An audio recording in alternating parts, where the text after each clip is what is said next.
Hello hello. Good morning. गर्मी बहुत ज़्यादा बढ़ गया है। ये वाला स्लाइड कल कर रहे थे। इसमें कुछ बातें डिस्कशन हो चुकी थी। और ये तीनों बैंक के बारे में लिख लिए आप पहले के क्लास में। पब्लिक बैंक किसे कहते हैं? अभी 12 पब्लिक बैंक है। हेलो, बात नहीं करो। इससे पहले जो आप मतलब 12 पब्लिक बैंक में पढ़े होंगे, एक तो स्टेट बैंक का मर्जर पढ़े होंगे 2017 में। स्टेट बैंक के जितने सारे सहयोगी बैंक थे, पहले 8 थे, बाद में 7 हुए थे, तो सातवें स्टेट बैंक के सहयोगी बैंकों को मर्ज कर दिया गया स्टेट बैंक ऑफ सॉरी, हाँ ठीक है, स्टेट बैंक ऑफ इंडिया में। इसके साथ साथ एक और बैंक जो खुला था, भारतीय महिला बैंक, 2013 के आसपास खुला हुआ था। उस भारतीय महिला बैंक को भी स्टेट बैंक ऑफ इंडिया में ही मर्ज कर दिया गया 2017-18 के आसपास। तो एक तो ये समझे थे। उसके बाद से 2017-18 में ही जो 18-19 जो बड़े बड़े बैंक भारत सरकार के हाथ में होते थे, उसको सबको मर्ज करके 12 में किया गया। तो ये सारा बात मतलब पीछे लिख लिए होंगे आप, ठीक है। उसके बाद से प्राइवेट बैंक है, तो वर्तमान में अभी 21 यानी 21 प्राइवेट बैंक है। इसके बारे में भी लिखे हैं, जिसमें शेयरधारिता यानी जिसमें अधिकांश पूंजी 50% या उससे अधिक पूंजी अगर लगा हो किसका, किसी प्राइवेट पार्टनर का, तो ऐसा माना जाता है कि वो कौन सा बैंक है, प्राइवेट बैंक है। और इनकी संख्या भी वर्तमान में कितना है, 21। इसके बारे में पढ़ लिए थे। उसके बाद से कुछ विदेशी बैंक भारत में हैं, तो विदेशी बैंकों के बारे में पढ़ लिए थे कि अभी 46 विदेशी बैंक है भारत में। विदेशी बैंक इन द सेंस कि उनका शाखा यहाँ पे रहता है, वो विदेश की, मान लो कि कुवैत की बैंक है, तो कुवैत का बैंक का कुछ ब्रांच यहाँ पे होगा, क्योंकि कुवैत के बहुत सारे लोग भारत में रहते हैं। जैसे भारत का भी कोई बैंक है तो उसका भी शाखा विदेशों में रहता है। जैसे स्टेट बैंक ऑफ इंडिया है, तो भारत का सबसे बड़ा बैंक है, तो विदेशों में भी इसका मतलब वो अपना ब्रांच वगैरह है, ठीक है। तो जाहिर सी बात है कि विदेश का भी कोई बैंक है तो उसका भी ब्रांच आपको भारत में देखने को मिलेगा। तो एक था ये फॉरेन बैंक के बारे में। तो इतना बात डिस्कस हो गया था। उसके बाद से आरआरबी के बारे में पढ़े कि नहीं? रीजनल रूरल बैंक पढ़ लिया कंप्लीट है। इसके बारे में कैसे इसका, अच्छा ये नहीं पढ़े तो इसको डिस्कस करेंगे आरआरबी के बारे में। उसके बाद से लोकल एरिया बैंक पढ़े हैं? अच्छा ये भी नहीं पढ़े। स्मॉल फाइनेंस बैंक, अच्छा वो पढ़ लिए। पेमेंट बैंक, अच्छा इसमें से केवल ये पढ़े हैं स्मॉल फाइनेंस बैंक, जो अभी कितने हैं, 11। तो पहले ये आपका रीजनल रूरल बैंक, उसके बाद से लोकल एरिया बैंक, उसके बाद से पेमेंट बैंक, ये कैसे होते हैं, कैसे कार्य करते हैं, पहले इसके बारे में डिस्कशन हो जाएगा। उसके बाद से फिर अगला आपका आएगा कौन सा, कोऑपरेटिव बैंक, या फिर इसी को सहकारी बैंक के नाम से जानते हैं। अब कोऑपरेटिव बैंक का कैसे पूरा फंक्शन करता है ये पूरा समझेंगे। तो उम्मीद है कि आज यहाँ तक क्लास चल जाएगा। बाकी ये जो होगा नॉन बैंकिंग फाइनेंशियल इंस्टीट्यूशन, जिसमें नाबार्ड वगैरह के बारे में आपको पढ़ना है, वो फिर नेक्स्ट क्लास में आएगा। कोई दिक्कत परेशानी? तो ये बेसिक आपको दिमाग में रखना है कि पूरा बैंकिंग सिस्टम इतना ही में है, इतना पढ़ लेंगे तो लगभग सारा बैंकिंग सिस्टम खत्म हो जाएगा। इसके साथ अब जो मिसलेनियस टर्म है कि एनपीए क्या होता है, आप सुनते होंगे कि भारत बैंकों का एनपीए बढ़ा, तो सब आगे डिस्कस करेंगे। करंट अकाउंट, सेविंग अकाउंट, अलग अलग डीमेट अकाउंट, कैसे ये सारा डेबिट कार्ड, क्रेडिट कार्ड, ये आरटीजीएस, नेफ्ट, ये कब सब पैसा ट्रांसफर करने की जो विधि है, ये सब कैसे होता है, ये सब पहले खत्म कर लेंगे। उसके बाद से उसको पढ़ेंगे हम, ठीक है। बैंक में कोई विवाद हो जाता है, आपका पैसा कोई बैंक लेकर भाग जाता है, या कोई बैंक जिसमें आपने पैसा जमा किया है वो बैंक ही डूब जाए, तो फिर आपके पैसे का रिकवर किस प्रकार से होगा, उसके लिए कौन सी अथॉरिटी बनी हुई है। बैंक कोई धोखाधड़ी आपके साथ कर दे, आपका अकाउंट में पैसा है कोई और उड़ा के लेकर चला जाए, तो इस प्रकार का कोई धोखाधड़ी हो जाए तो उसके लिए कौन सी संस्था कार्य करती है। तो ये सारा बात अभी अगले एक सप्ताह तक ये डिस्कशन में रहेगा। और ये सारा बात अभी हम मनी एंड बैंकिंग के अंतर्गत हम पढ़ रहे हैं। अभी फाइनेंशियल मार्केट का एक पार्ट पढ़ रहे हैं, अभी मनी मार्केट, अभी जो कैपिटल मार्केट है उसके बारे में अभी मतलब अभी चर्चा चालू नहीं हुआ है। कैपिटल मार्केट जिसमें शेयर मार्केट वगैरह सारी चीज़ें आती हैं, ठीक है। तो पहले इन सभी बैंकों के बारे में जान लेते हैं, उसके बाद से फिर आगे कोऑपरेटिव बैंक के बारे में पढ़ेंगे। तो हेडिंग डाल दीजिए आप।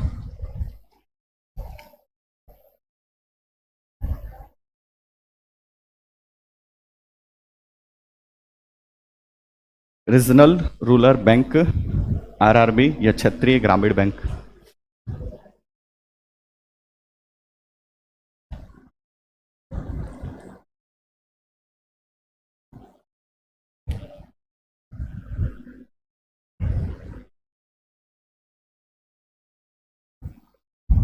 क्षेत्रीय ग्रामीण बैंक।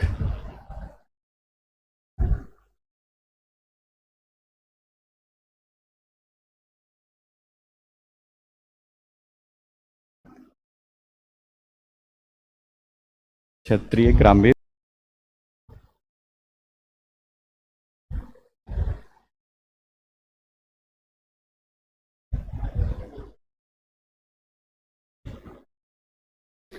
डैश देख लिखिए आरआरबी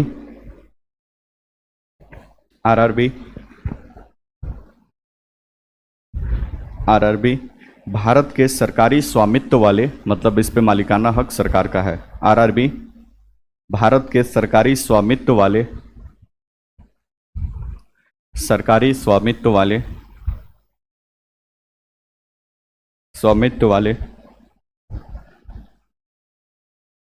तुम बताओगे इसको कहाँ लिख रही है जी, तुम बताओ।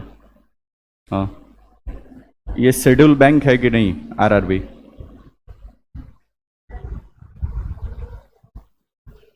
शेड्यूल बैंक है। शेड्यूल बैंक की खास बात क्या है?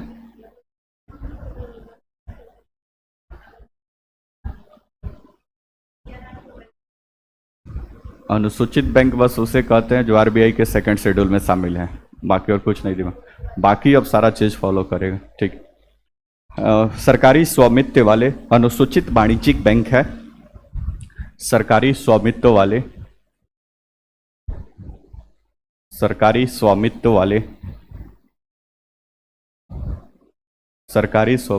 अनुसूचित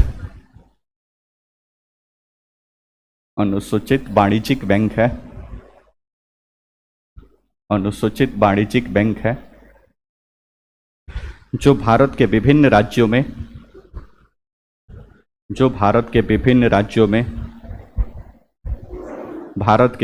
राज्यों में क्षेत्रीय स्तर पर कार्य करते हैं। भारत के विभिन्न राज्यों में क्षेत्रीय स्तर पर कार्य करते हैं। भारत के विभिन्न राज्यों में क्षेत्रीय स्तर पर कार्य करते हैं। क्षेत्रीय स्तर पर कार्य करते हैं। ब्रैकेट में वित्त मंत्रालय भारत सरकार के अधीन। ब्रैकेट में वित्त मंत्रालय भारत सरकार के अधीन। भारत सरकार के अधीन।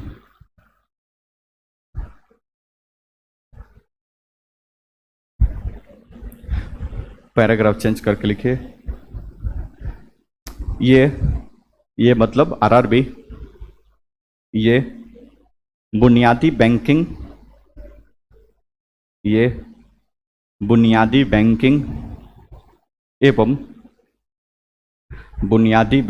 एवं वित्तीय सेवाओं के साथ साथ बुनियादी बैंकिंग एवं वित्तीय सेवाओं के साथ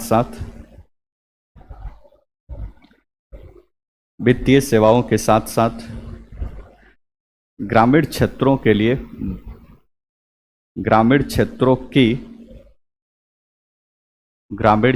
की बैंकिंग सेवा के लिए बनाए गए हैं। ग्रामीण क्षेत्रों की बैंकिंग सेवा के लिए बनाए गए हैं।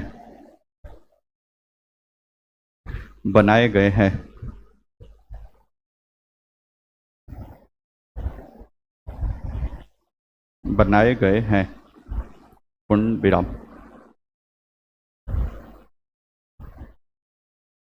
बोर्ड पे देखिए,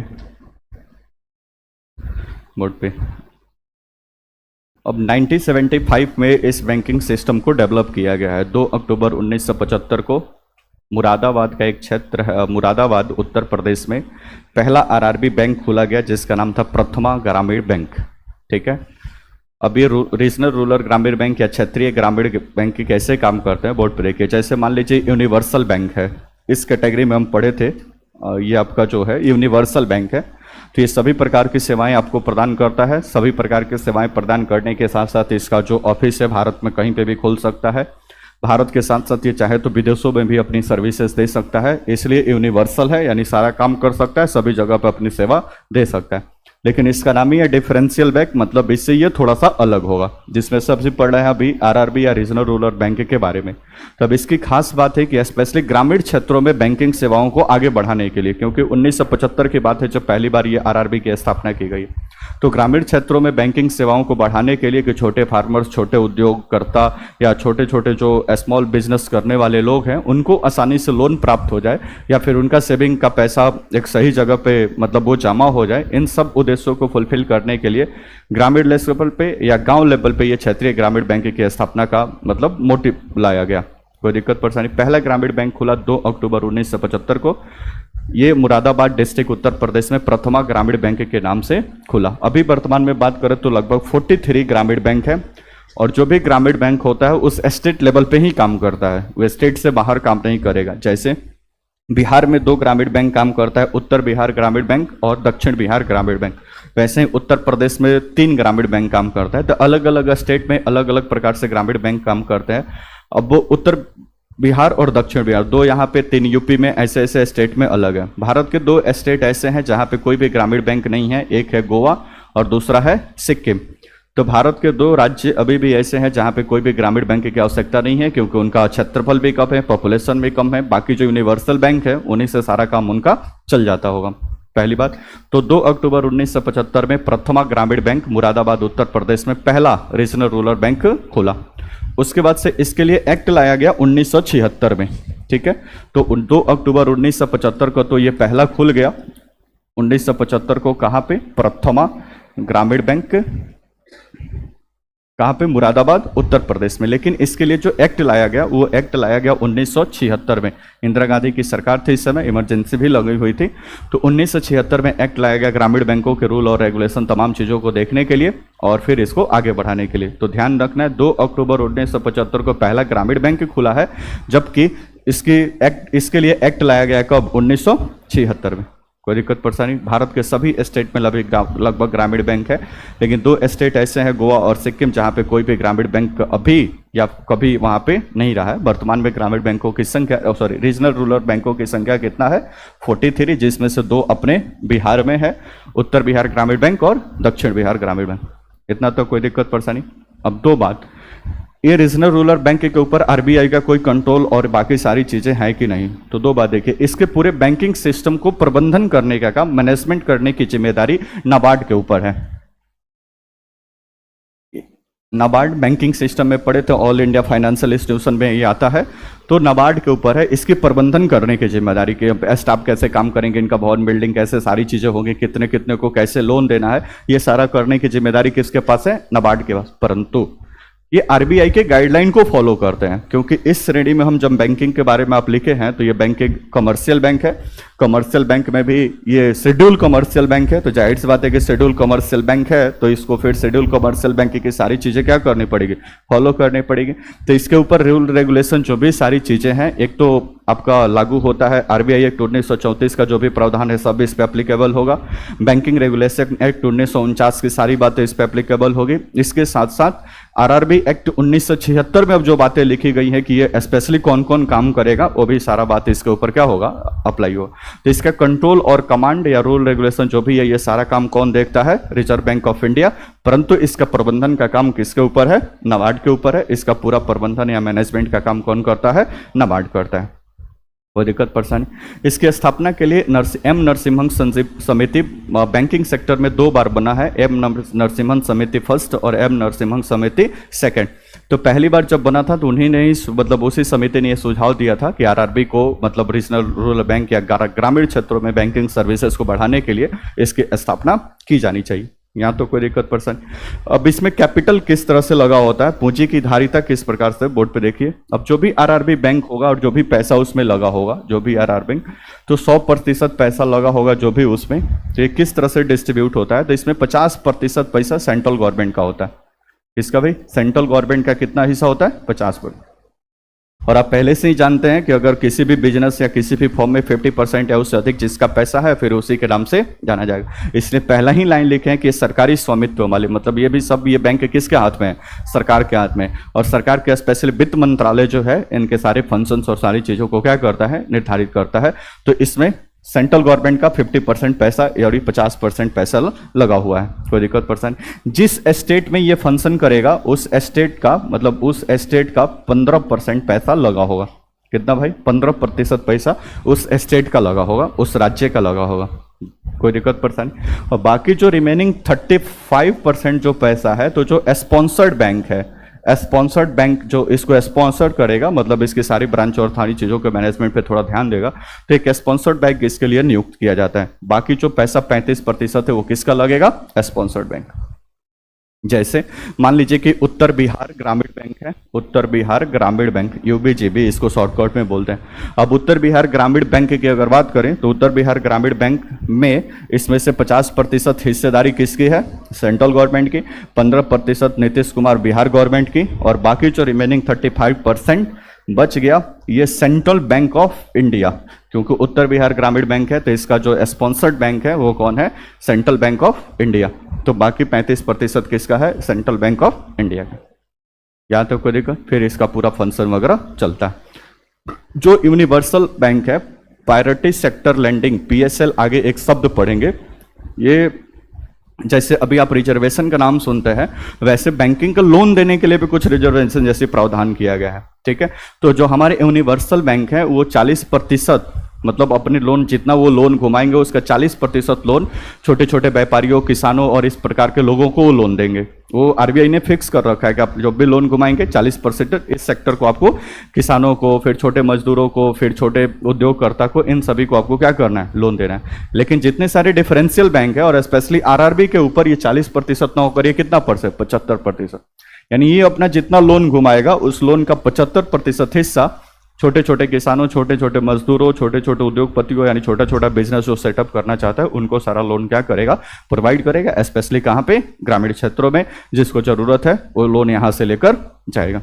जैसे मान लीजिए कोई किसान है, उसको पंप सेट खरीदना है, 40,000 रुपये की आवश्यकता है, तो वो जाएगा अपने नियरेस्ट क्षेत्रीय ग्रामीण बैंक में, वहाँ पर उसको लोन की सुविधा मिल जाएगी, ठीक है। कोई किसान है, कोई ट्रैक्टर खरीदना चाहता है, 4 लाख रुपया रखा है, 3 लाख रुपए की जरूरत है, वो जाएगा अपने नजदीकी क्षेत्रीय ग्रामीण बैंक में, वहां से उसको लोन की सुविधा क्या हो जाएगी? प्रदान हो जाएगी, कोई दिक्कत परेशानी।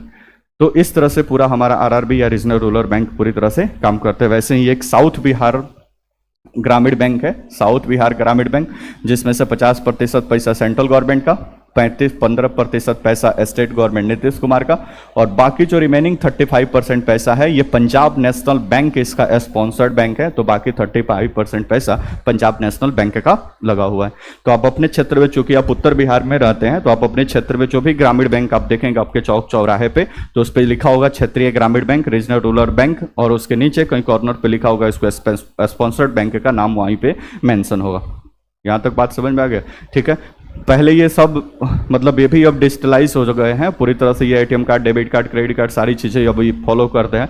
पहले क्या होता था, ये से लिखा पढ़ी से ही काम चलता था। आप बैंक में कभी जाते थे तो आपका अकाउंट वो खोलेगा कैशियर, फिर खोलेगा तो देखेगा अच्छा फला नाम 10,000 रुपये जमा है, तो फिर आपको 5,000 रुपये खटाखट कैश देगा, फिर वहीं पे काटेगा 5,000 रुपये इस दिन की निकासी हुई, रिमेनिंग 5,000 वहीं पे क्या कर देगा? लिख देगा। तो पहले ये सब रजिस्टर में चलता था, बाकी सारा अब ये भी पूरी तरह से डिजिटलाइज हो गए हैं और पूरा पासबुक वगैरह सारी फैसिलिटी ये क्या करते हैं? प्रोवाइड कराते हैं। कोई दिक्कत परेशानी? लिखिए 2-4 फैक्ट अभी जो बोर्ड पे लिखे उसके बारे में लिखिए। पहले आरआरबी की स्थापना मतलब पहले आरआरबी की स्थापना 2 अक्टूबर 1975 को, पहले आरआरबी की स्थापना 2 अक्टूबर 1975 को, 2 अक्टूबर 1975 को मुरादाबाद उत्तर प्रदेश में, मुरादाबाद ब्रैकेट में उत्तर प्रदेश में, मुरादाबाद उत्तर प्रदेश में, उत्तर प्रदेश में प्रथमा ग्रामीण बैंक के नाम से स्थापित हुआ। प्रथमा ग्रामीण बैंक के नाम से स्थापित हुआ। प्रथमा ग्रामीण बैंक के नाम से स्थापित हुआ, स्थापित हुआ। पूर्ण विराम। अगला पॉइंट लिखिए। आरआरबी एक्ट 1976 में, RRB act 1976 RRB act 1976, RRB act 1976 1976 में पास हुआ एवं लागू हुआ। आरआरबी एक्ट 1976 में पास हुआ एवं लागू हुआ।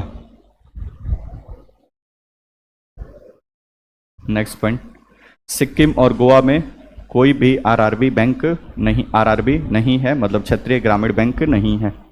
सिक्किम और गोवा में कोई भी आरआरबी यानी रीजनल रूरल बैंक नहीं है।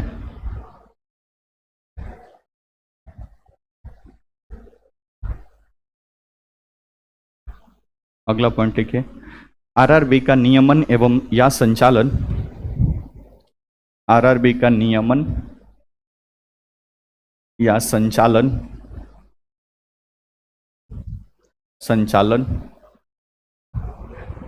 आरबीआई करता है, यानी रिजर्व बैंक ऑफ इंडिया करता है।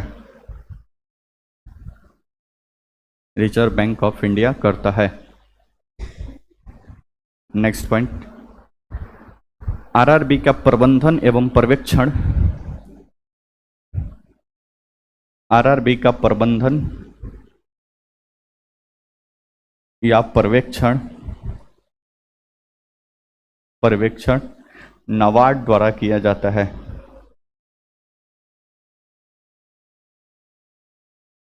नाबार्ड द्वारा किया जाता है। नाबार्ड द्वारा किया जाता है। अगला पॉइंट लिखिए, आरआरबी की स्थापना एम नरसिम्हन समिति के सुझाव पर किया गया था। आरआरबी की स्थापना एम नरसिम्हन समिति के सुझाव पर किया गया था।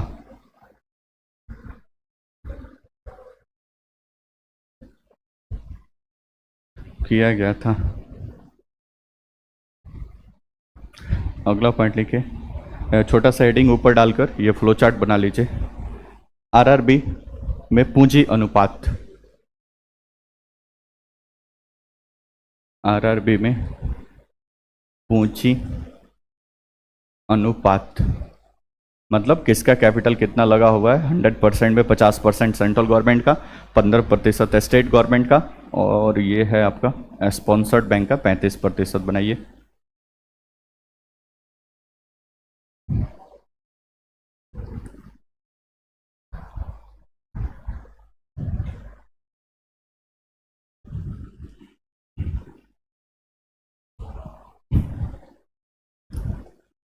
स्पॉन्सर्ड बैंक का ये आपका टोटल है कितना, 35%। एग्जाम्पल यहाँ पे आप लिख लीजिए।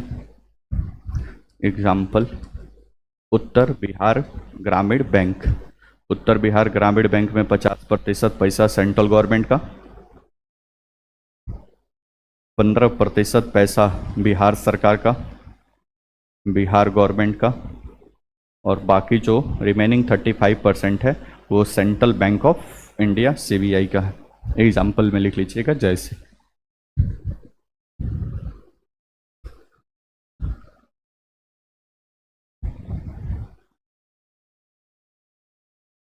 हो गया? समझ में आ रहा है कि नहीं? घर पे जाकर 3-4 बार पढ़ोगे तब समझ में आएगा, नहीं तो फिर दिमाग का दही बन जाएगा बैंक बैंक सुनते सुनते। ठीक है? और आपके आसपास आप ही सिर्फ इसको पढ़े होंगे, अगल बगल कोई नहीं इतना डिटेल में जानता होगा, इतना बात ध्यान में रखिएगा। इसलिए बढ़िया से पढ़िए, समझिए। एग्जाम के लिए भी जरूरी तो है ही, आपके बेसिक नॉलेज के लिए भी पूरा बैंकिंग सिस्टम थोड़ी बहुत जरूरी है। हो गया? नेक्स्ट आगे लिखिए।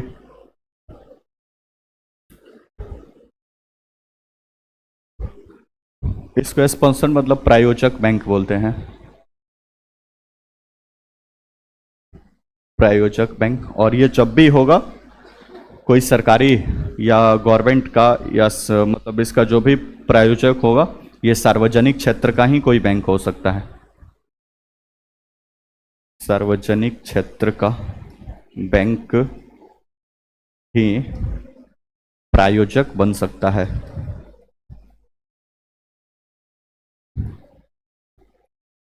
बात समझ में आ रहा है? यानी एक्सिस बैंक चाहे इस किसी आरआरबी का प्रायोजक बनने के लिए तो पॉसिबल है नहीं, वो सार्वजनिक क्षेत्र का नहीं है, वो प्राइवेट क्षेत्र का बैंक है। ठीक है, तो इसको लिख लीजिए, सार्वजनिक क्षेत्र का बैंक है प्रायोजक। हाँ, 35%। सीबीडी नहीं, सेंट्रल बैंक ऑफ इंडिया है भाई, सेंट्रल बैंक ऑफ इंडिया है। सेंट्रल बैंक ऑफ इंडिया का नाम नहीं सुने? आओ जी बोलो। कितना? प्राइवेट बैंक नहीं होगा, गलत पढ़ लिए। जब भी हो गया स्पॉन्सर्ड बैंक, कोई सार्वजनिक क्षेत्र का ही बैंक होगा। सर्च करो कोई क्षेत्रीय ग्रामीण बैंक जिसका स्पॉन्सर्ड प्राइवेट बैंक। हो गया भाई, लिखिए ये। नेक्स्ट आगे लिखिए। वर्ष 2005 में, वर्ष 2005 में, वर्ष 2005 में ए एम खुसरो समिति ने, वर्ष 2005 में ए एम खुसरो समिति ने, ए एम खुसरो समिति ने ग्रामीण बैंकों की विलय की सिफारिश की थी। ए एम खुसरो समिति ने ग्रामीण बैंकों के विलय की सिफारिश की थी।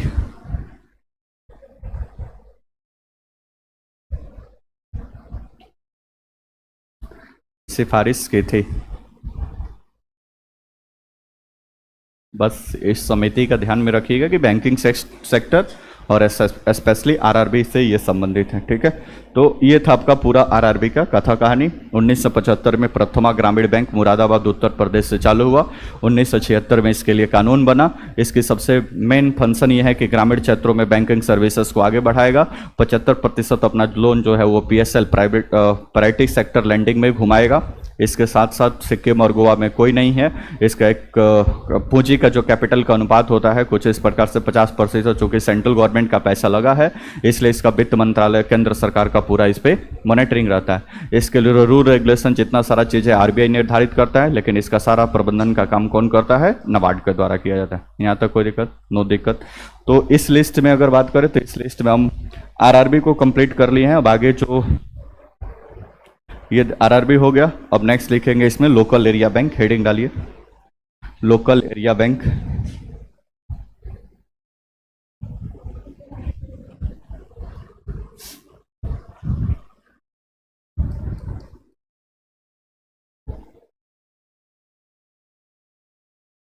लोकल एरिया बैंक हिंदी में इसको बोलेंगे, क्या बोलेंगे?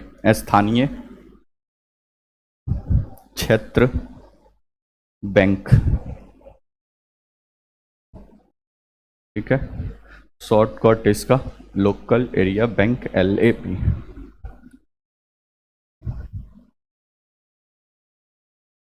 डैश देख लिखिए। ये क्या होता है भाई लोकल एरिया बैंक? 2-4 लाइन है बस, ज़्यादा नहीं। 2 है अभी। ये कितना लोकल एरिया बैंक? अभी 2 है। अच्छा, वो ग्रामीण क्षेत्रीय ग्रामीण बैंक लिख लिए थे ना, 4343 है। डैश देख लिखिए। अगस्त 1990 में, अगस्त 1990 में केंद्रीय बजट में, केंद्रीय बजट में LAB की अवधारणा को मान्यता दी गई।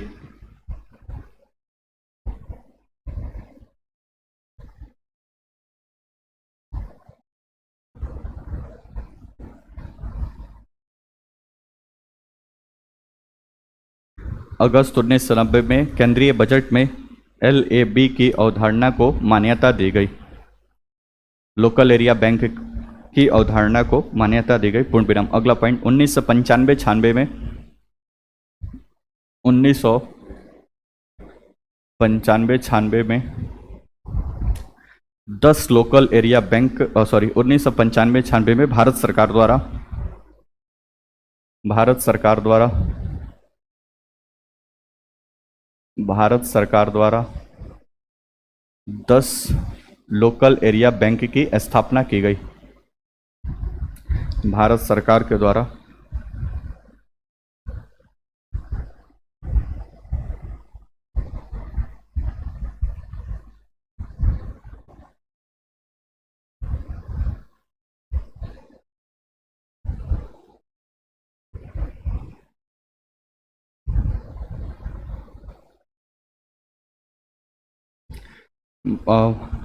स्थापना की गई, पूर्ण विराम, परंतु मात्र सॉरी एक मिनट, स्थापना की गई। अगला पॉइंट देखिए, LAB मतलब लोकल एरिया बैंक मात्र 3 जिलों में ही, लोकल एरिया बैंक मात्र 3 जिलों में ही बैंकिंग प्रचालन कर सकता है। 3 जिलों में ही बैंकिंग प्रचालन कर सकता है, यानी बैंकिंग सर्विसेज प्रोवाइड कर सकता है, बैंकिंग प्रचालन कर सकता है। पूर्ण विराम। अगला पॉइंट देखिए, वर्तमान में 2 लोकल एरिया बैंक हैं।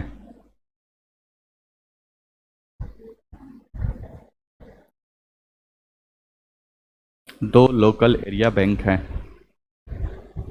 पहला कोस्टल लोकल एरिया बैंक, दूसरा भीमा, दूसरा है कृष्णा भीमा,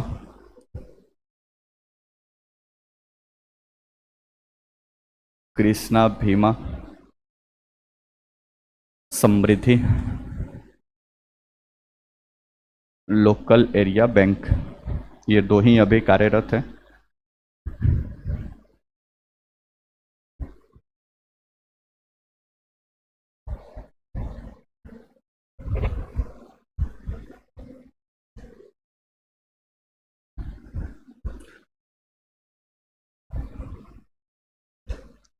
हो गया।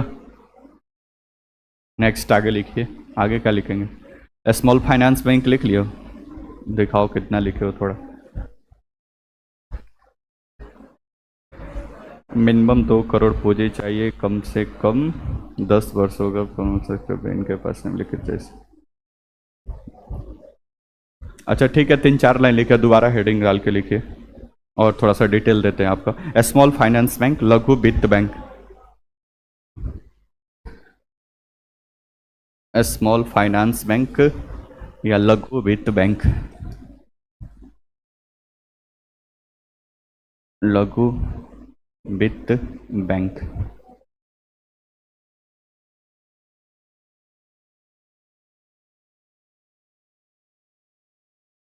Small finance bank.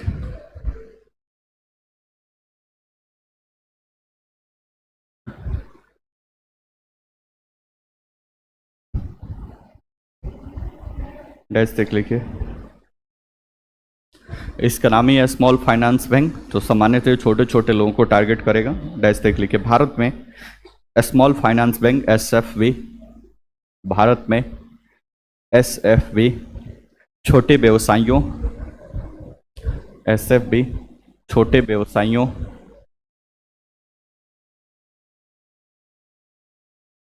छोटे व्यवसायियों, कमा सूक्ष्म और लघु उद्योगों, सूक्ष्म एवं लघु उद्योगों, सूक्ष्म एवं लघु उद्योगों, कमा किसानों, किसानों तथा असंगठित क्षेत्रों को, तथा असंगठित क्षेत्रों को, असंगठित क्षेत्रों सहित, असंगठित क्षेत्रों सहित, असंगठित क्षेत्रों सहित आबादी के वंचित वर्गों को, मतलब जो बैंकिंग सर्विस तक अभी तक नहीं पहुंच पाए, आबादी के वंचित वर्गों को, आबादी के वंचित वर्गों को बुनियादी बैंकिंग सेवाएं, बुनियादी बैंकिंग सेवाएं, बुनियादी बैंकिंग सेवाएं एवं ऋण सुविधाएं प्रदान करने के लिए, बुनियादी बैंकिंग सेवाएं एवं ऋण सुविधाएं प्रदान करने के लिए, ऋण सुविधाएं प्रदान करने के लिए स्थापित बैंकों की एक महत्वपूर्ण श्रेणी है। स्थापित बैंकों की एक महत्वपूर्ण श्रेणी है, महत्वपूर्ण श्रेणी है।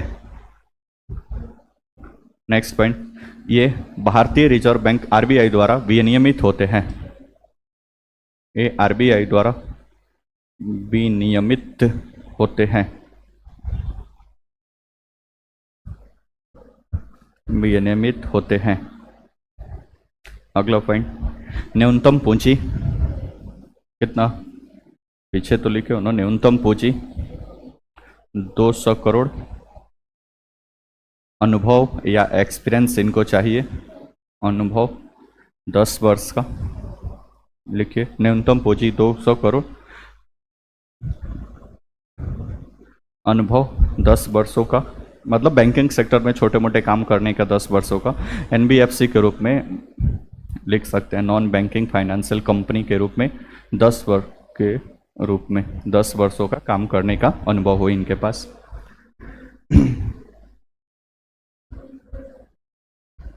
अगला पॉइंट लिखिए, 25% मतलब 25% ब्रांच, 25% ब्रांच, 25% ब्रांच ग्रामीण क्षेत्रों में या रूरल एरिया में, ग्रामीण क्षेत्रों में। और यहाँ पे ग्रामीण क्षेत्र कहने का मतलब कि जहाँ का पॉपुलेशन 10,000 से कम हो, ब्रैकेट में लिखिए, जहाँ जनसंख्या 10,000 से कम हो।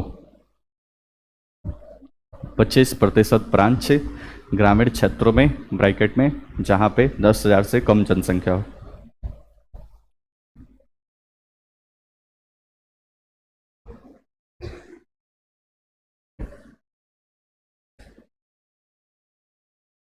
अगला पॉइंट लिखिए,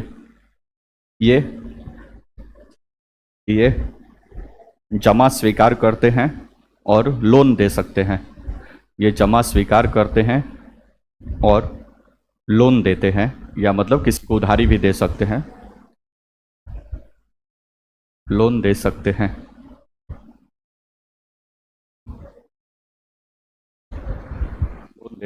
हेलो हेलो हेलो, लोन दे सकते हैं। नेक्स्ट पॉइंट, आरबीआई के दिशा निर्देशों के अनुसार, अगला पॉइंट लिखिए, आरबीआई के दिशा निर्देशों के अनुसार स्मॉल फाइनेंस बैंक, आरबीआई के दिशा निर्देशों के अनुसार स्मॉल फाइनेंस बैंक यानी एसएफबी,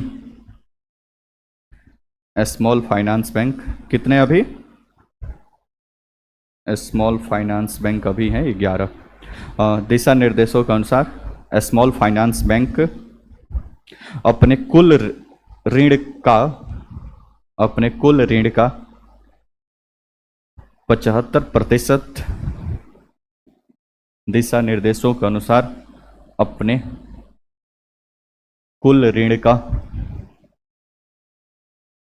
का 75% प्राथमिकता प्राप्त क्षेत्रों के लिए आवंटित करेंगे।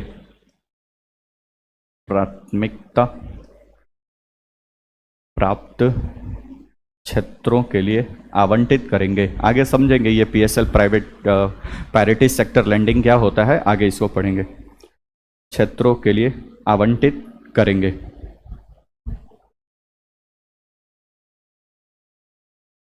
आवंटित करेंगे।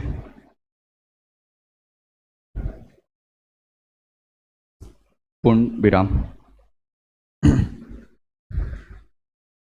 बोर्ड पे देखिए, अगला पॉइंट लिखिए, वर्ष 2015 में उषा थोरेट कमेटी के सुझाव पर लिख रहे हैं, वर्ष 2015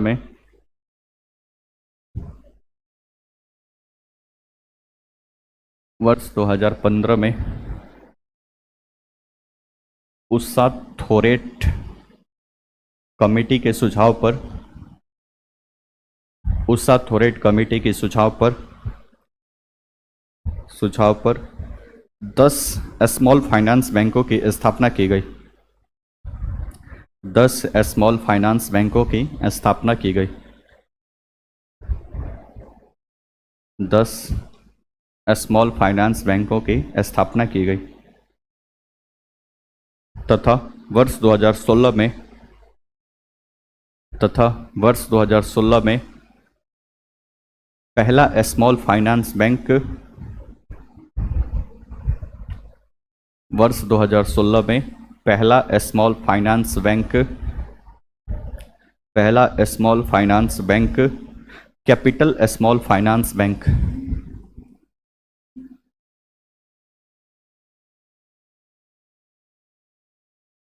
कैपिटल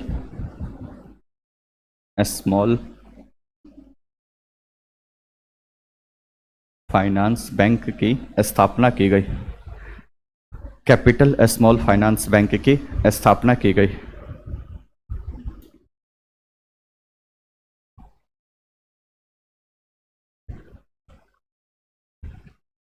अगला पॉइंट देखिए।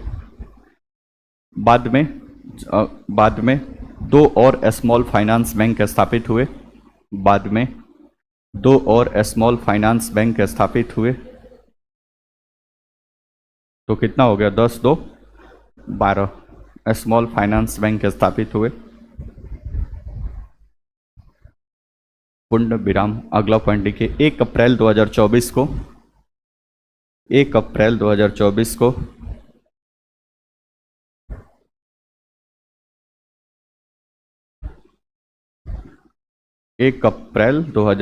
को फिनकेयर स्मॉल फाइनेंस बैंक 1 अप्रैल 2024 को फिनकेयर स्मॉल फाइनेंस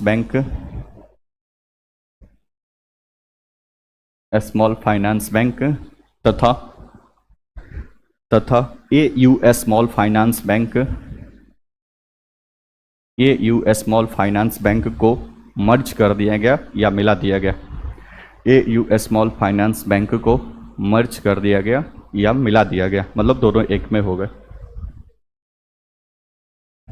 मर्ज कर दिया गया या मिला दिया गया। पूर्ण विराम ब्रैकेट में। तो अभी कितने बच गए?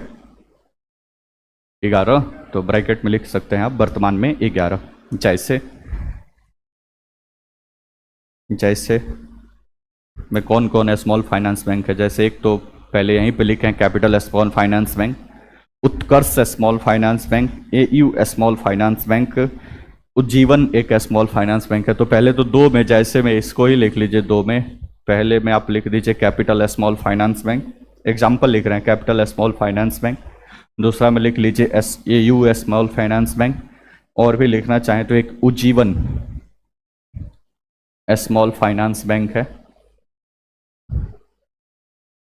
उज्जीवन स्मॉल फाइनेंस बैंक है। इसके साथ साथ के उत्कर्ष स्मॉल फाइनेंस बैंक है। उत्कर्ष स्मॉल फाइनेंस बैंक है।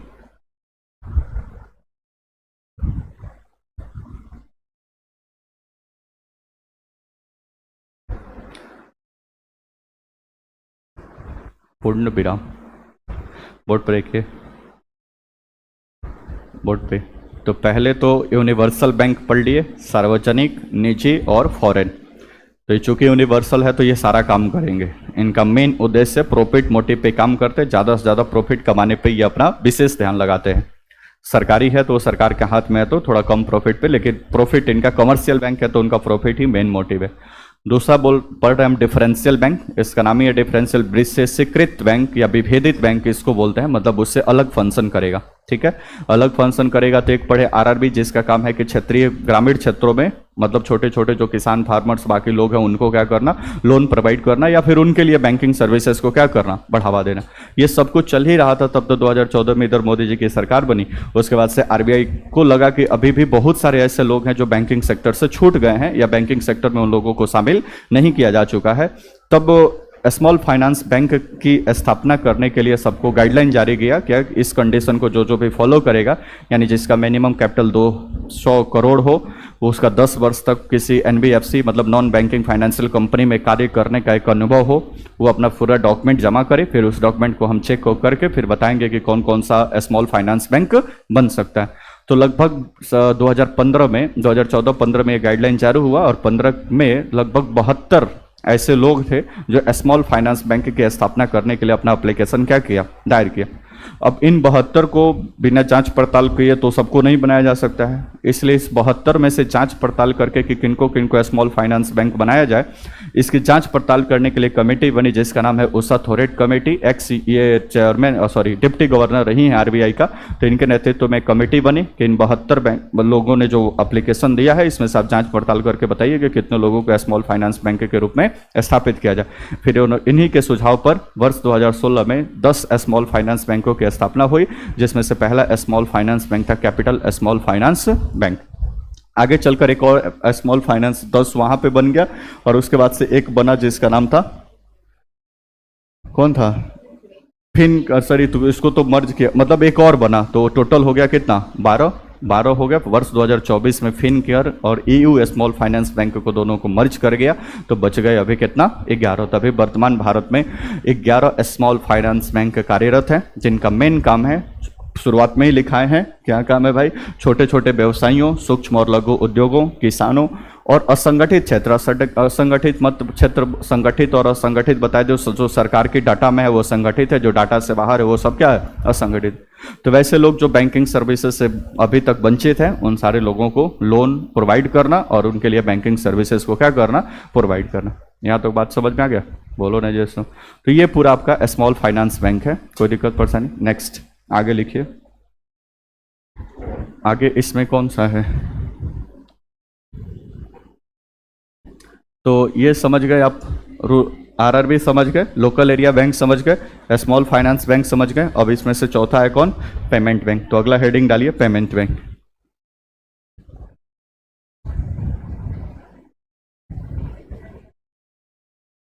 हेडिंग डालिए पेमेंट बैंक या भुगतान बैंक इसको हिंदी में बोलते हैं।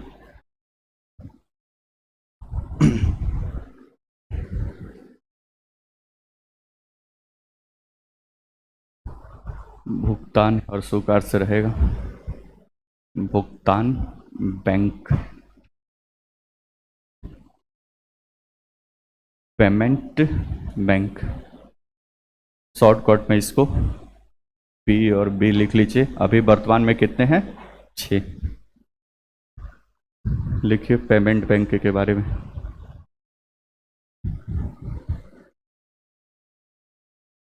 नेक्स्ट लिखिए, भुगतान बैंक किसी अन्य बैंक की तरह ही है, भुगतान बैंक किसी अन्य बैंक के तरह ही है, किसी अन्य बैंक के तरह ही है, लेकिन यह छोटे एवं सीमित पैमाने पर काम करता है, लेकिन यह छोटे एवं सीमित पैमाने पर काम करता है, छोटे एवं सीमित पैमाने पर काम करता है, काम करता है,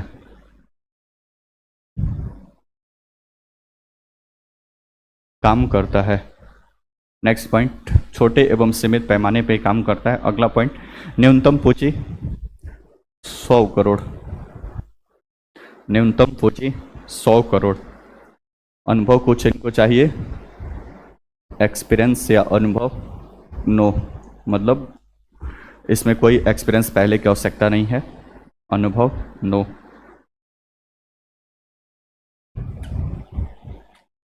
इसी को ब्रांचलेस बैंकिंग भी कहा जाता है। लिखिए इसे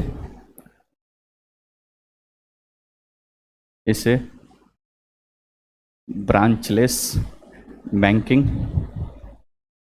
कहा जाता है। मतलब इनका कहीं ब्रांच आप नहीं देखेंगे। एयरटेल पेमेंट बैंक का कहीं पे ब्रांच देखे नहीं, जियो पेमेंट बैंक का कहीं ब्रांच देखे नहीं, तो ब्रांचलेस बैंकिंग कहा जाता है।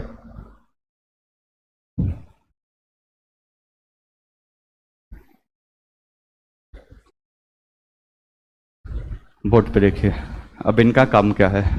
अब वो जो भी आपका पेमेंट बैंक है, जो अभी कितना है 6, ये 2-3 काम कर सकते हैं, बाकी काम ये नहीं कर सकते, इनके ऊपर बहुत सारा रिस्ट्रिक्शन है। पहले देखिए, मान लीजिए कि आपको अभी बैंक खोलने का माहौल बन रहा है, तो सबसे पहले आप मान लीजिए कि कोई कंपनी है, कोई इंस्टीट्यूशन है, कुछ भी ऐसा है, तो सबसे पहले आप ये पेमेंट बैंक के, जैसे एयरटेल है, पहले एयरटेल कंपनी आपको नेटवर्क की सुविधा और ये टेलीकॉम कंपनी के रूप में कार्य कर रही थी। उसने ठीक ठाक काम किया, एप्लीकेशन दायर किया, तो उसको पेमेंट बैंक के रूप में मान्यता मिल गया, तो अभी वो पेमेंट बैंक के रूप में कार्य करता है। मान लो कि 8-10 वर्ष इसने ठीक से काम कर लिया और ठीक से सब कुछ इसका सही रहा और इसका कैपिटल जो था वो 100 करोड़ से बढ़कर 200 करोड़ हो गया। तो जैसे ये 10 वर्ष पूरा करेगा, 10 वर्ष का अनुभव इसके पास हो गया, तो ये अप्लाई कर देगा स्मॉल फाइनेंस बैंक के लिए। आरबीआई के पास है स्मॉल फाइनेंस बैंक। अब आरबीआई को लगता है कि इसको स्मॉल फाइनेंस बैंक के रूप में परिवर्तित किया जा सकता है, तो कोई दिक्कत नहीं। 10 वर्ष का उसका अनुभव देखेगा, उसका कैपिटल देखेगा कि इतना है कि नहीं है, फिर उसको स्मॉल फाइनेंस बैंक में क्या कर देगा, परिवर्तित कर देगा। कोई दिक्कत परेशानी। मान लो कि ये 5 वर्ष तक और काम किया, बढ़िया से सारा कुछ कर लिया, ये चाहता है कि नहीं और प्राइवेट बैंक के रूप में जैसे एचडीएफसी, एक्सिस और ये सारे बैंक है उस तरह से हम भी बैंक के रूप में परिवर्तित हो जाए, तो कोई दिक्कत नहीं। बड़े बैंक बनने के लिए आपको 15 वर्षों का अनुभव चाहिए और टोटल पेड अप कैपिटल आपका 500 करोड़ चाहिए। तो मान लो इसको 200 से बढ़कर 500 करोड़ हो गया और 5 साल के बाद इसने प्राइवेट बैंक के लिए अप्लाई किया, तो फिर ये प्राइवेट बैंक के रूप में क्या हो जाएगा, परिवर्तित हो जाएगा। सारी सुविधाएं ये क्या करने लगेगा, देने लगेगा। कोई दिक्कत पर्सन। मान लो कुछ दिन तक प्राइवेट बैंक के रूप में काम किया, तब तक कोई सरकार ऐसी है जिसको लगता है कि नहीं ये प्राइवेट बैंक नहीं चलना चाहिए, सब राष्ट्रीयकृत बैंक होना चाहिए, सब सरकार के हाथ में होना चाहिए। एयरटेल का जितना पैसा पेड अप कैपिटल लगा है सबको वापस कर दिया जाएगा और ये हाथ में आ जाएगा किसके, सरकार के। तो एक सार्वजनिक क्षेत्र का बैंक बन जाएगा। तो सबसे पहले यहाँ से कार्य चालू होता है, फिर स्मॉल फाइनेंस बैंक, उसके बाद से बड़े बैंक, उसके बाद से फिर राष्ट्रीयकरण और बिना राष्ट्रीयकरण, दो अलग मुद्दा। बात समझ में आएगा, बोलो ना जैसो। तो स्मॉल फाइनेंस बैंक की अब खास बात क्या है, इसके खास बात जैसे आपने डिपॉजिट बैंक में पढ़ा था कि 2 प्रकार का डिपॉजिट होता है, एक होता है डिमांड डिपॉजिट, बोलो ना जैसो, और एक होता है टाइम डिपॉजिट या टर्म डिपॉजिट, आप सावधि जमा। ठीक है, अब ये 2 प्रकार के, तो इनके साथ कंडीशन है कि ये केवल डिमांड डिपॉजिट में ही खाता खोल सकते हैं। किसमें भाई, डिमांड डिपॉजिट में। इस खाते कोई एक्सेप्ट नहीं करते, पहली बात। दूसरी बात, ये केवल इसके लिए भी सीमा फिक्स की गई है। जब शुरुआत में इसकी स्थापना हुई तो बोला गया कि 1 साल के अंतर्गत मैक्सिमम कोई भी कस्टमर 1 लाख रुपया ही इसमें जमा कर सकता है, उससे अधिक नहीं। मतलब ये सब छोटे छोटे, एयरटेल पेमेंट बैंक है तो कोई 20 रुपये, 50 रुपये, 1000, 2000 ऐसे जमा कर रहा है, तो अधिकतम 1 लाख ही 1 साल में आप जमा कर सकते हैं। इसको बढ़ाकर अभी कर दिया गया कितना, 2 लाख। तो किसी भी पेमेंट बैंक में आपका कोई भी अकाउंट है तो 1 साल में आप 2 लाख से ज्यादा पैसा वहां पे जमा नहीं कर सकते, पहली बात। तो इसके लिए लिमिटेशंस है। दूसरा, चूंकि ये टाइम डिपॉजिट या फिक्स डिपॉजिट इस तरह से पैसे स्वीकार नहीं करते हैं, इसलिए इनको लोन देने के लिए मनाही किया गया। मतलब ये किसी भी व्यक्ति को लोन नहीं दे सकते। मतलब यहाँ पे आपका अकाउंट है तो सिर्फ आप पैसा जमा कर सकते हैं, यहाँ से आप कोई लोन चाहे तो आपको लोन प्रोवाइड नहीं किया जा सकता, पहले। दूसरी बात, तो लोन नहीं मिलेगा आपको। अब चूंकि लोन आपको देने की या मतलब उधार देने की यहाँ पे कोई भी फैसिलिटी नहीं है, इसलिए यहाँ पे क्रेडिट कार्ड की कोई भी सुविधा उपलब्ध नहीं है। क्रेडिट कार्ड की कोई भी सुविधा उपलब्ध यहाँ पे नहीं है। तो जो भी आपका पेमेंट बैंक है, कोई भी आपको क्रेडिट कार्ड नहीं मिलेगा। परंतु अब आप समझेंगे जैसे पेमेंट बैंक है एक, वो भी एक प्रकार से क्या है, पेमेंट बैंक है। Payment bank, Paytm payment bank, नाम सुना है पेटीएम का। तो उसका तो क्रेडिट कार्ड आप देखे होंगे, तो क्रेडिट कार्ड उसका देखेंगे तो उसके ऊपर एक बैंक का एचडीएफसी का हॉलमार्क लगा होगा। ठीक है, तो उसको एचडीएफसी से कंसल्ट करके अपना क्रेडिट कार्ड क्या करना पड़ता है, इशू करता है। इस बैंक के पास इतनी फैसिलिटी नहीं है कि किसी ग्राहक को क्रेडिट कार्ड क्या कर दे, जारी कर दे। ठीक है, तो इसके साथ 2-3 फीचर एक्स्ट्रा जुड़ जाते हैं और ज्यादातर एग्जाम में पूछा जाता है कि क्रेडिट मतलब किसी को लोन नहीं दे सकता, बस जमा स्वीकार कर सकता है, वो भी साल भर में वर्तमान कितना, 2 लाख रुपया, इससे अधिक जमा भी स्वीकार नहीं कर सकता। इसके साथ बहुत सारे रेस्ट्रिक्शंस लगे हैं, तो लिखिए फटाफट जल्दी जल्दी। तो थोड़ा, 1 वर्ष में एक खाते में 2 लाख तक जमा, 1 वर्ष में एक खाते में 2 लाख तक जमा, 2 लाख तक जमा, 2 लाख तक जमा। अगला पॉइंट, यह केवल मांग जमा यानी डिमांड डिपॉजिट, यह केवल मांग जमा, ब्रैकेट में आप लिख सकते हैं डिमांड डिपॉजिट। इसमें सेविंग अकाउंट भी आ जाएगा यानी बचत खाता, और करंट अकाउंट भी आ जाएगा, चालू खाता। लिख लीजिए भी ब्रैकेट में, मांग जमा ब्रैकेट में बचत खाता एवं चालू खाता स्वीकार कर सकता है, यानी मांग जमा स्वीकार कर सकता है, मांग जमा स्वीकार कर सकता है, परंतु सावधि जमा,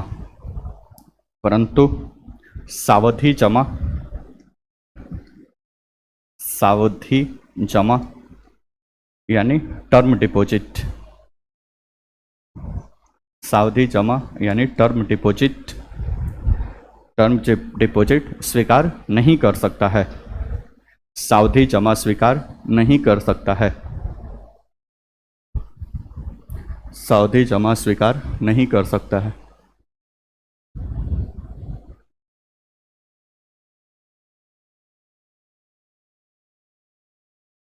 ये वाला स्लाइड देखिए, पीछे आपको बताए थे ना बैंक में दो प्रकार के खाते होते हैं। बोलो ना जी, उसनो नहीं बोलते हो, ठीक है। ये डिपॉजिट का प्रकार है। एक होता है आपका डिमांड डिपॉजिट, जिसमें दो प्रकार से होता है, चालू खाता और बचत खाता।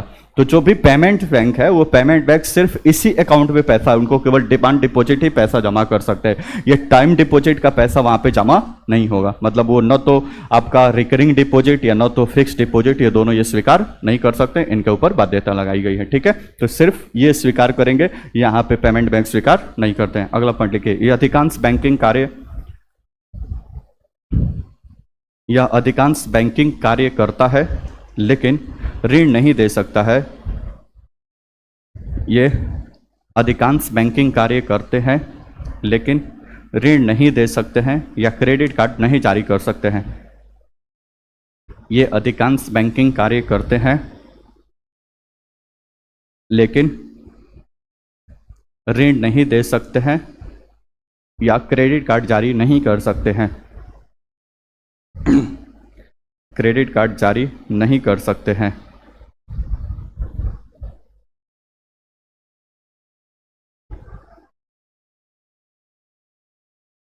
अगला पॉइंट देखिए, डॉक्टर नचिकेत मोर की अध्यक्षता वाली समिति ने, अगला पॉइंट लिखिए, डॉक्टर नचिकेत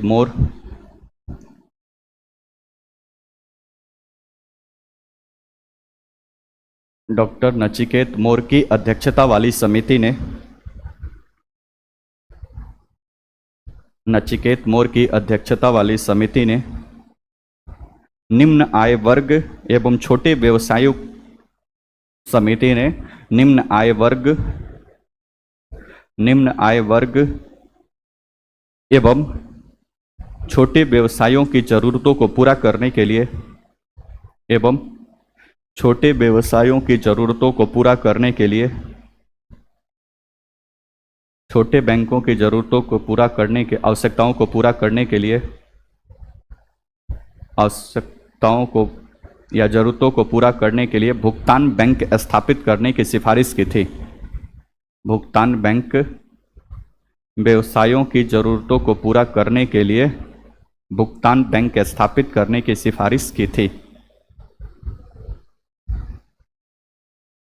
सिफारिश की थी।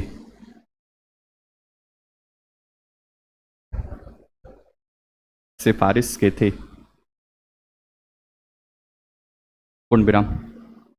अगला पॉइंट लिखिए, थोड़ा फास्ट लिखिए। वर्ष 2015 में आरबीआई ने 11 पेमेंट बैंक को अप्रूव, मतलब हिंदी मान्यता दी। आरबीआई ने वर्ष 2015 में आरबीआई ने 11 पेमेंट बैंक को अप्रूव किया या मान्यता दिया। नचिकेत मोर समिति के सुझाव पर ब्रैकेट में लिख लीजिएगा, मान्यता दिया। 11 पेमेंट बैंक को मान्यता दिया या अप्रूव किया। एक लास्ट पॉइंट देखिए, वर्ष 2016 में पहला पेमेंट बैंक, वर्ष 2016 में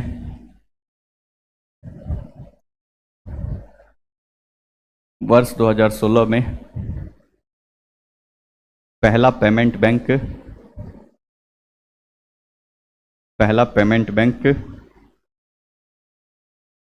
कौन था? एयरटेल पेमेंट बैंक की स्थापना हुई। एयरटेल पेमेंट बैंक की स्थापना हुई। एयरटेल पेमेंट बैंक की स्थापना हुई। पूर्ण विराम। अगला पॉइंट लिखिए लास्ट। वर्तमान में 6 पेमेंट बैंक है। वर्तमान में 6 पेमेंट बैंक है। 6 पेमेंट बैंक है।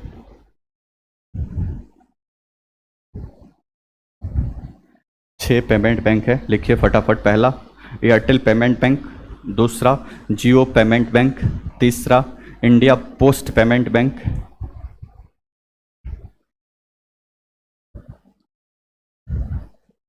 इंडिया पोस्ट पेमेंट बैंक, तीसरा, चौथा Fino payment bank, Fino payment bank, पांचवा Paytm payment bank, Paytm payment bank और एनएसडीएल पेमेंट बैंक, छठा एनएसडीएल पेमेंट बैंक। ये टोटल अभी वर्तमान में 6 कार्यरत है। पांचवा छठा कुछ भी लिखो ना जी, इधर उधर कोई दिक्कत नहीं है। बोर्ड पे देखिए, बोर्ड पे। तो सबसे पहले खोले यूनिवर्सल बैंक। सारी लोगों के पास सर्विसेज नहीं पहुंचे तो फिर रीजनल रूरल बैंक आए।